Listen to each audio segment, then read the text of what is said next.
आज हम स्टार्ट करेंगे chapter the last lesson. Part one में हमने देखा था ये चैप्टर अल्फोंसे दाऊदेत, जो कि एक फ्रेंच राइटर है, उन्होंने ये चैप्टर लिखा है। ये chapter the Franco Prussian war के टाइम का है। उन दिनों क्या होता है, फ्रेंच ये वॉर हार जाता है और उसके दो डिस्ट्रिक्ट एल्सेके एंड लोरेनी जर्मन्स के हाथ में आ जाते हैं। इस चैप्टर का एक ब्रीफ समरी लेते हैं, उसके बाद हम इसका पार्ट टू स्टार्ट करेंगे। फ्रेंच जो कि नैरेटर है, वो फ्रेंच यहाँ पर एक लड़का है जो काफ़ी लेट से उठता है और वो काफ़ी डरा हुआ रहता है। उसे होमवर्क मिला रहता है पार्टिसिपल्स के ऊपर, पर वो प्रिपेयर नहीं किया हुआ रहता है। उस दिन वेदर काफ़ी अच्छा था, उसे उस स्कूल जाने का बिल्कुल भी मन नहीं था। वो डरा भी हुआ था क्योंकि उसने अपना होमवर्क नहीं किया था जो कि पार्टिसिपल्स के ऊपर था। जब वो टाउन हॉल से पास करता है तब वो एक क्राउड देखता है बुलेटिन बोर्ड के पास। बुलेटिन बोर्ड एक नोटिस बोर्ड है। वो रास्ते में ब्लैक स्मिथ से मिलता है जिसका नाम वॉस्टर है, और वो स्कूल पहुंचता है। अक्सर क्या होता है जब स्कूल स्टार्ट होता है, स्कूल में इतना शोर शराबा होता है कि वो स्ट्रीट तक सुना जा सके। डेस्क का खुलना बंद होना, लेसन्स का साथ में रिपीट होना। But now it was also still. But पर उस दिन क्या था, सभी चीज़ बहुत ही शांत था, बिल्कुल संडे मॉर्निंग का तरह, पूरा सन्नाटा।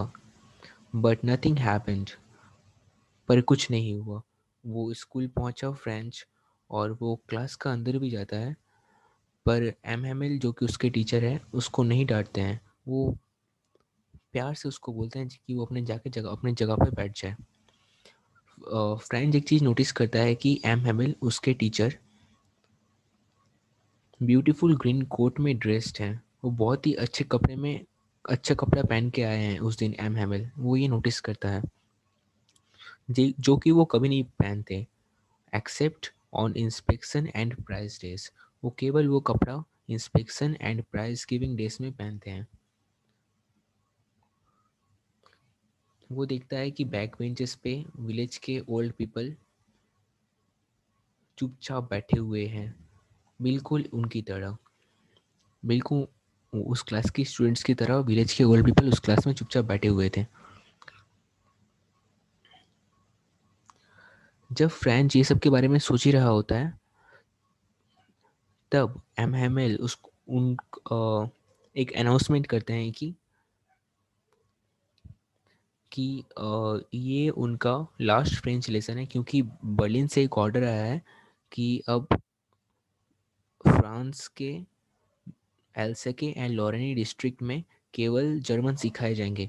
तो ये उन बच्चों का लास्ट फ्रेंच लेसन होने वाला है, ये एम हेमेल बोलते हैं। और ये सब जो एम एम एल बोले हैं वो एक थंडर क्लैप का तरह होता है फ्रेंच के लिए।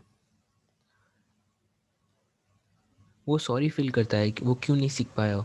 वो उसको मुश्किल से थोड़ा बहुत ही वो लैंग्वेज आता था। जो उनके उसके किताब थे, जो उसके फ्रेंच के किताब थे, जो कि एक दुश्मन की तरह थे कुछ समय पहले, उसके लिए एक नॉइसेंस थे कुछ समय पहले उसके लिए, अब एक अच्छे दोस्त है उसके। वो किताबें जो जिन्हें अब वो पढ़ नहीं सकता। तो हम यहाँ से स्टार्ट करेंगे आज का लेक्चर, पार्ट टू। तो स्टार्ट करते हैं। Poor man, it was in honour of this last lesson that he had put on his fine Sunday clothes. Franz को समझ में आता है कि वो अपने लास्ट लेसन को ऑनर देने के लिए अच्छे कपड़े में पहन के आए हुए हैं। And now I understood why the old man of the village was sitting there in the back of the room। अब फ्रेंच समझता है कि क्यों वो विलेज के बूढ़े लोग क्लास के बैक बेंचेस पे क्यों बैठे हुए हैं? अब उसको ये बात समझ में आता है। It was because they were sorry to that they had not gone to school more. वो वहाँ पे बैठे हुए रहते हैं, विलेज के बूढ़े लोग लास्ट बेंचेस में बैठे हुए रहता है, क्योंकि वो बहुत सॉरी फील करते हैं कि वो स्कूल नहीं जा पाए। It was their way of thanking our master for his 40 years of faithful service. ये उनका तरीका था हमारे टीचर एम हेमल को थैंक करने का, उनके सर्विस के लिए, 40 इयर्स सर्विस के लिए, and of showing their respect for the country that was theirs no more. वो अपने कंट्री को भी एक रिस्पेक्ट देना चाहते थे जो कि अब उनका नहीं रहा, क्योंकि वो उनका कंट्री जर्मनी के हाथ में चला गया है। कंट्री बोले तो एल्सके एंड लोरेनी डिस्ट्रिक्ट। ये बहुत ही इंपॉर्टेंट है एग्जामिनेशन पॉइंट ऑफ व्यू से। While I was thinking of all this, जब मैं ये सब के बारे में सोच ही रहा था, I heard my name called. Franz का नाम पुकारा जाता है। It was my turn to recite. अब ये मेरा टाइम है रिसाइट करने को, एक स्पीच देने को। What would I not have given to be able to say that dreadful rule for the participle although। क्या अगर मैं वो रूल ऑफ पार्टिसिपल्स नहीं बोल पाया तो क्या होगा? Very loud and clear and without one mistake, but I got mixed up on the first word and stood there. जिसका डर था वही हुआ, मैं नहीं बोल पाया और मैं सब वर्ड्स को मिक्स कर दिया और एक इडियट की तरह खड़ा ही रहा। Holding on to my desk, my heart beating and not daring to look up। मेरा हाथ बहुत ज़्यादा बीट कर रहा था and not daring to look up. मैं मेरे पास इतना दम नहीं था कि मैं अपने सर उठा के देख सकूं, अपने टीचर को देख सकूं, क्योंकि मैं अपना होमवर्क नहीं किया था। ये सब फ्रेंच बोलते हैं। आई हर्ड एम हैमिल से to me, I won't scold you little Franz. मैं सुनता हूँ कि एम हैमिल मुझे बोलते हैं कि वो मुझे डांटेंगे नहीं। You must feel bad enough.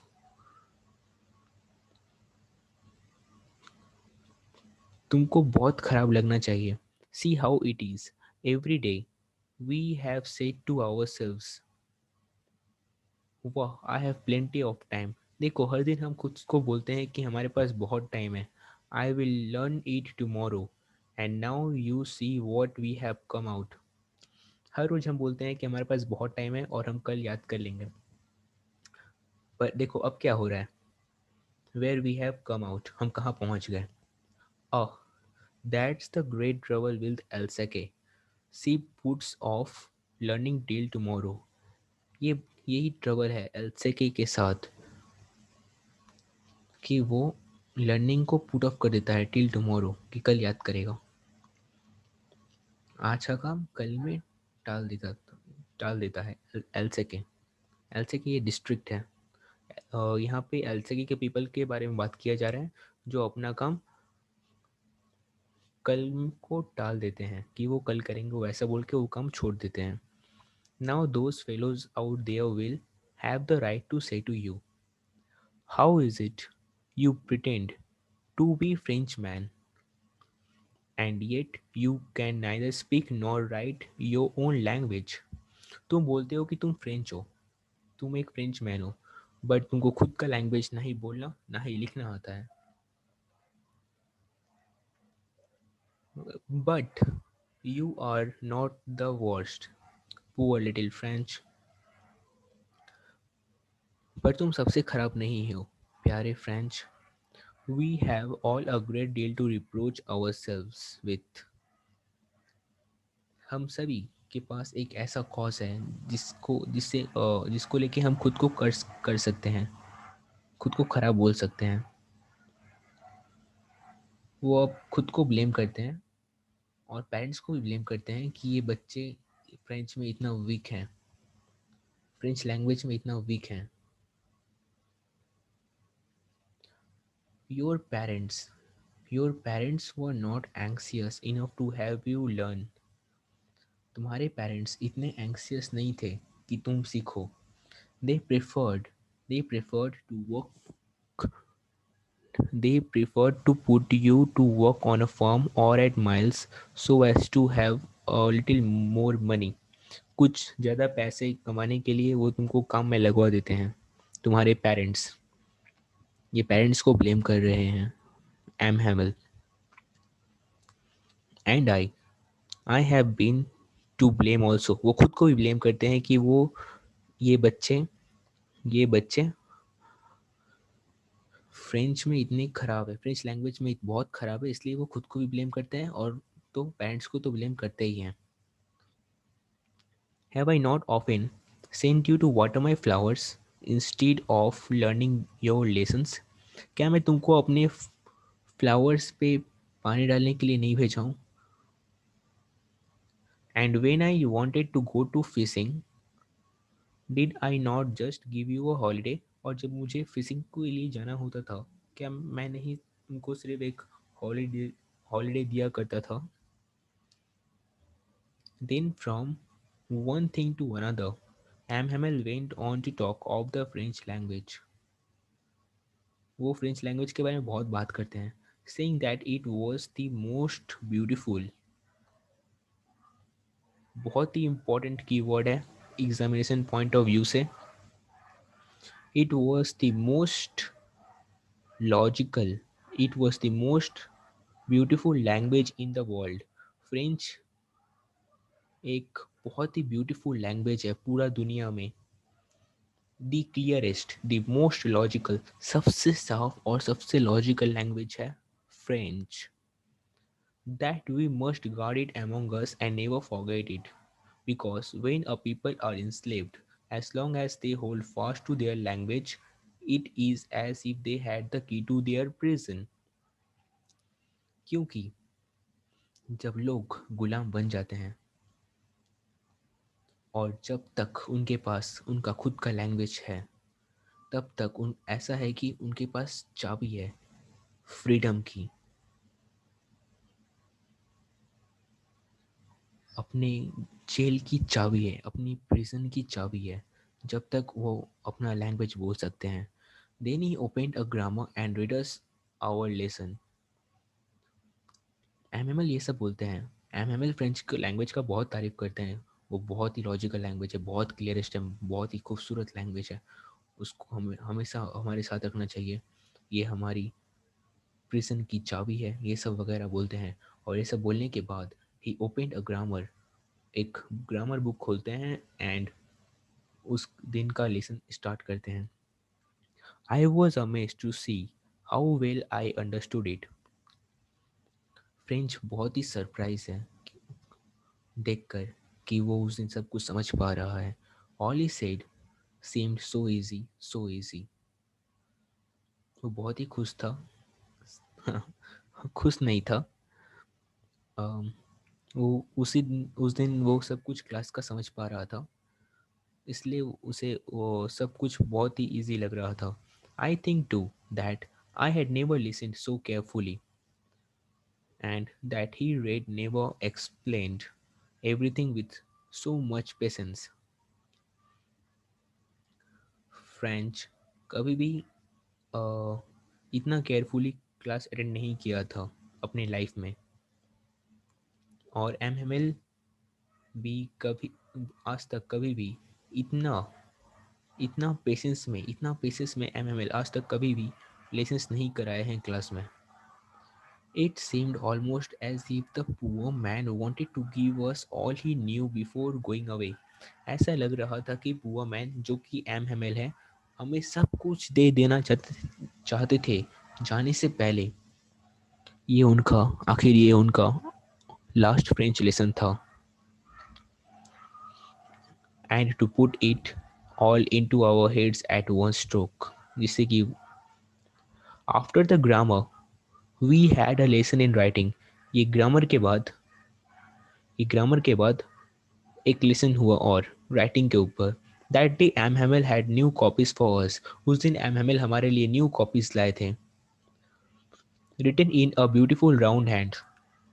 France Alsace, France L सेके.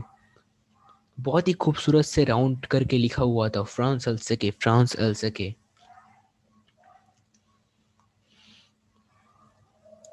यहाँ दो डिस्ट्रिक्ट का बात किया गया है. फ्रेंच और ये क्लासरूम वगैरह यहाँ के सभी लोग एलसेके से बिलोंग करते हैं.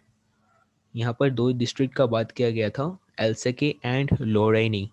वो सभी ये डिस्ट्रिक्ट से बिलोंग करते हैं. एलसेके जो आता है फ्रांस के अंदर, फ्रांस एक कंट्री है. They looked like little flags floating everywhere in the classroom. ये जो लिखा हुआ था कॉपी के ऊपर, फ्रांस एलसेके, फ्रांस एलसेके, वो फ्लैग की तरह लग रहा था जो कि क्लासरूम में तैर रहा है हर जगह, क्योंकि हर कोई की कॉपी में ऐसा लिखा हुआ था. तो पूरा क्लासरूम इससे भर गया. Hung from the rod at the top of our desk. You ought to have seen how everyone said to work and how quiet it was. The only sound was the scratching of the pens over the paper.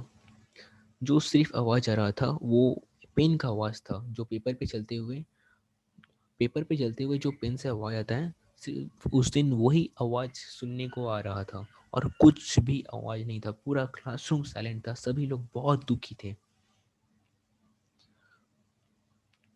Once some beetles flew in, but nobody paid any attention to them. क्या होता है, एक बार classroom में beetle आ जाता है पर उसको attention कोई नहीं देता है. सब का ध्यान लिखने में रहता है.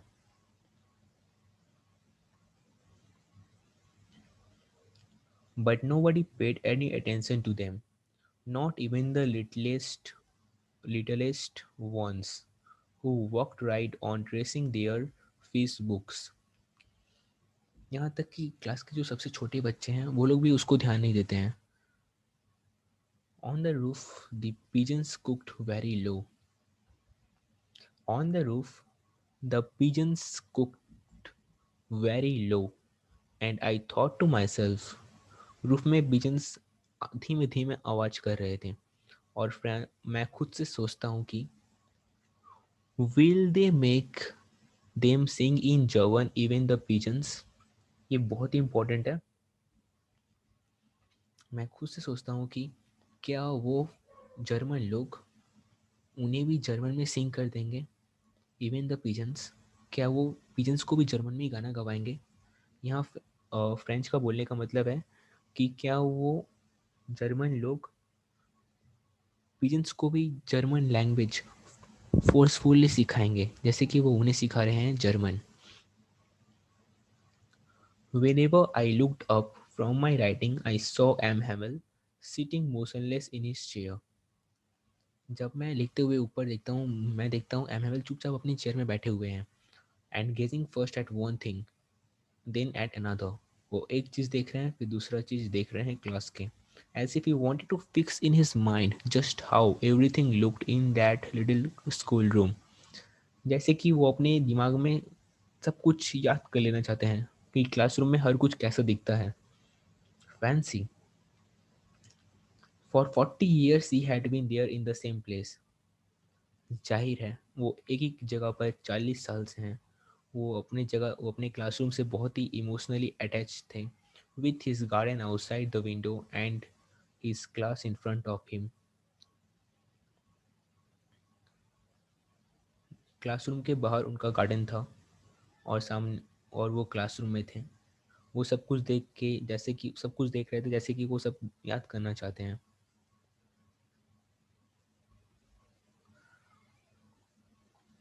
Just like that only the desk and benches had been worn smooth. The walnut trees in the garden were taller, and the hope pine the hope vine that he had planted himself twined above the windows to the roof. पिछले 40 साल से वो class में है और उन उस time से अब तक एक थोड़ा डिफरेंस आया है। केवल डेस्क और बेंचेस थोड़ा पुराना हो गए हैं, थोड़ा ख़राब हो गए हैं, डिप्रिसिएट हो गए हैं। वॉलनट ट्री है गार्डन में, थोड़ा बड़ा हो गया, जो उन्होंने खुद प्लांट किया था। द होप पॉइंट घूम घूम कर एक प्लांट होता है जो किसी के सहारे ऊपर आता है, एक सपोर्ट के सहारे वो बड़ा होता है। वो विंडो तक आ चुका है क्लासरूम के। How it must have broken his heart to leave it all. उनका दिल तो बहुत ज़ोर से टूटा होगा क्योंकि वो ये सब छोड़ के जाने वाले हैं। Poor man M Hamel. To hear his sister moving about in the room above, packing their trunks, for they must leave the country next day. उनकी सिस्टर रूम में आके सब कुछ पैक कर रही है क्योंकि उनको कंट्री छोड़ना है दूसरे दिन।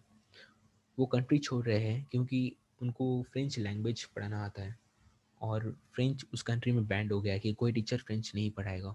तो उनके पास कुछ काम करने को है नहीं, तो इसलिए वो कंट्री छोड़ रहे हैं।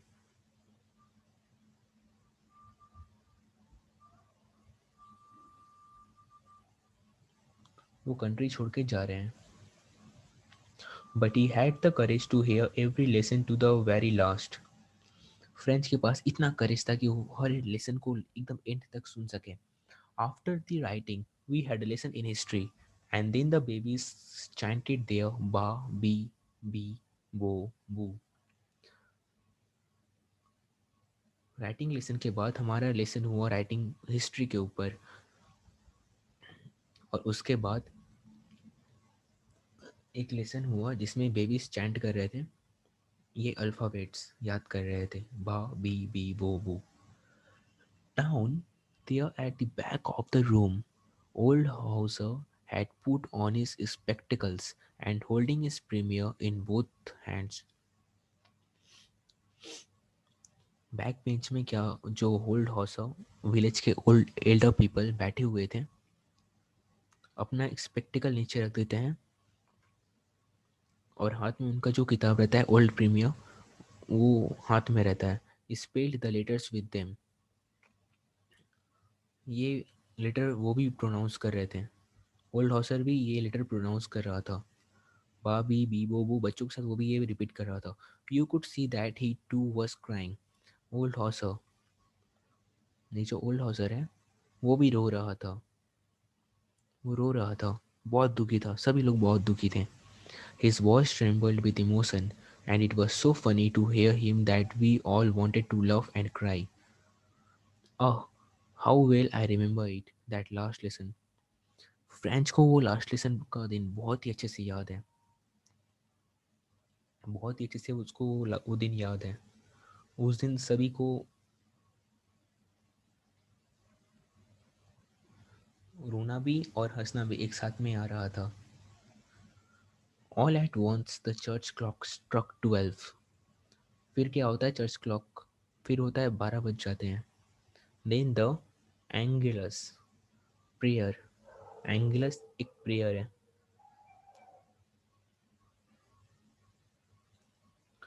एक प्रेयर को एंगलस बोलते हैं। At the same moment the trumpets of the Prussians returning from drill sounded under our windows। फिर क्या होता है, 12 बज जाते हैं और प्रेयर स्टॉप हो जाता है, एंगेलस, और वैसे ही 12 बजते ही प्रूसियन सोल्जर्स जो ड्रिल कर रहे होते हैं वो रुक जाते हैं और वो वापस लौट रहे होते हैं। MML stood up very pail in his chair. I never saw him, I never saw him look so tall my friends, said he. MML खड़े हो जाते हैं और मैं उनको इतना लंबा कभी नहीं देखा आज तक। माई फ्रेंड्स सेड ही, वो बोलते हैं मेरे दोस्त। आई something choked him, he could not go on. वो आगे बोल नहीं पाते हैं, वो बहुत ही दुखी रहते हैं। He is quite emotional. Then he turned to the blackboard, took a piece of chalk, and bearing on with all his might, he wrote as large as he could. वो एक चौक लेते हैं, ब्लैक बोर्ड की तरफ जाते हैं और जितना बड़ा हो सके उतना बड़ा लिखते हैं। Vive la France, vive la France. इसका मतलब है लॉन्ग लिव फ्रांस। वो बोर्ड में ये लिखते हैं। Then he stopped and leaned his head against the wall। लिखने के बाद वो रुक जाते हैं और अपने सर को एक वॉल के सामने इंक्लाइन कर देते हैं, मतलब अपने सर को वॉल में रख देते हैं। वो बहुत ही दुखी रहते हैं। और and without a word he made a gesture to us with his hand. और बिना कुछ बोले हमें इशारा करते हैं अपने हाथ से, school is dismissed, you may go. वो बोलते हैं कि स्कूल अब ख़त्म हो गया है, अब तुम जा सकते हो। वो इतने इमोशनल हैं कि वो ये भी क्लास को गुड बाय भी नहीं बोल पाए। वो अपने इशारे में बोलते हैं कि क्लास ख़त्म हो गया है, आप लोग जा सकते हो। ये बहुत ही इम्पोर्टेंट एक्सप्रेशन है, विवेला फ्रांस। इसका मतलब है लॉन्ग लिव फ्रांस, फ्रांस अमर रहे। वो ये बोलना चाहते हैं। और ये सब क्वेश्चंस जो है और बाकी सब, बाकी पुराने पास्ट ईयर क्वेश्चंस, उन सब के ऊपर हम वीडियो बनाएंगे। और ये चैप्टर की समरी के ऊपर भी एक वीडियो बनाया जाएगा। आप ये देख सकते हो, ये फ्रांस है, ये कंट्री फ्रांस है।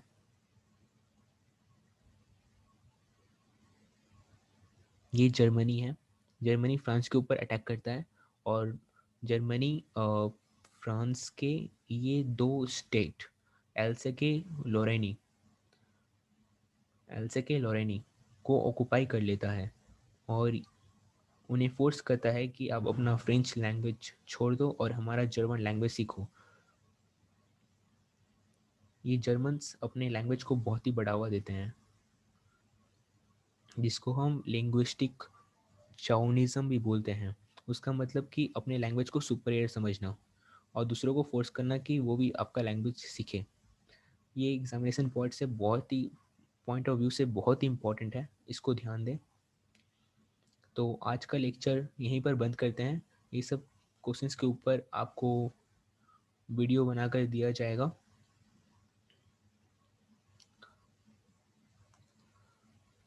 इस तरह की और वीडियो पाने के लिए चैनल को सब्सक्राइब करना ना भूलें और लाइक का बटन ज़रूर दबाएं। उससे हमें बहुत ही मोटिवेशन मिलता है आपके लिए काम करने को। और अगर कोई भी डाउट हो तो नीचे कमेंट सेक्शन में ज़रूर मेंशन करें। हमारी फैकल्टी आपकी डाउट्स करने के लिए ज़रूर सामने आएंगी। Thank you.